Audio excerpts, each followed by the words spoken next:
السلام عليكم ورحمة الله وبركاته. متابعين قناة سوق الماعز البور والشامي بالمنيب.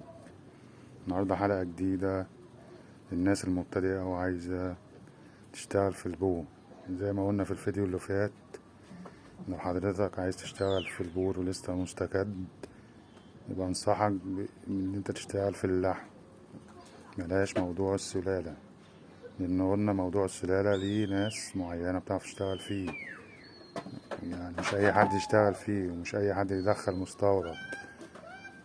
فلو انت لسه مبتدئ يبقى عليك زي ما قلنا في الحلقة اللي فاتت يختار المعزة الخشنة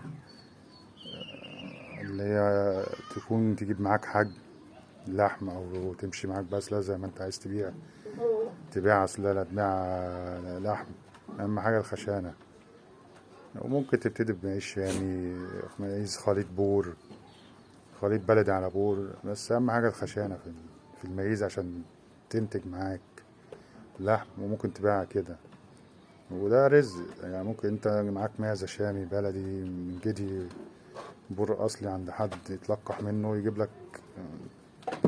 يجيب لك يعني سلالة كويسة، يجيب لك حاجة كويسة، فدي ارزاق في الاول والاخر. مثلا في ناس معاها معيز دم كامل وبتاع وملقحة من جدي دم كامل، ما بتجيبش يعني سلالة اللي هي ارزاق في الاول والاخر.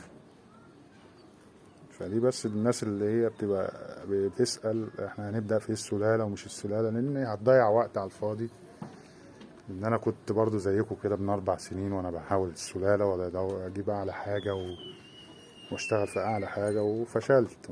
الناس في السوق محدش بيدي فرصة، دي اول حاجة. وتاني حاجة لو حد اداك حاجة دم كامل او كذا ادالك بسعر عالي، تيجي تبيعها بعد كده يقولك لا مش دم عالي، ده مين اللي ضحك عليك، ده مين اللي قالك كده، ده فلان مش عارف ايه ده. يعني الكلام اللي احنا عارفينه يعني من اغلبية التجار يعني. فربنا يرزق الجميع يعني.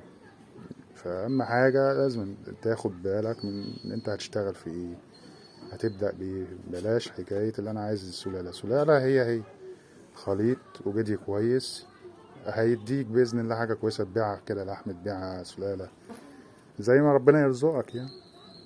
وبالنسبة للناس اللي هي مبتدئة وعايزة برضه تعمل مزرعة والكلام ده، يقولك أجيب 50 حتة، أجيب 10 حتت، 20 حتة، والله على حسب مساحتك وعلى حسب ما انت دريارتك بالموضوع ومعاك عامل كويس أمين وفاهم يعني ايه تربية معيز ويتعامل معاهم ازاي والكلام ده. وانت مش فاهم ولسه مبتدئ بلاش تكتر في الموضوع ده لغاية ما تتعلم. يعني ابدأ ب5 روس 10، يعني بلاش يعني 50 حتة أو 100 حتة من الأول. وتاني هام بعد كده خد من إنتاجك. يعني انت جبت 5 عشر 10 عشر، الانتاج بتاعهم هو اللي هيخلي عندك 50 حتة 100 حتة، ربنا يبارك يعني.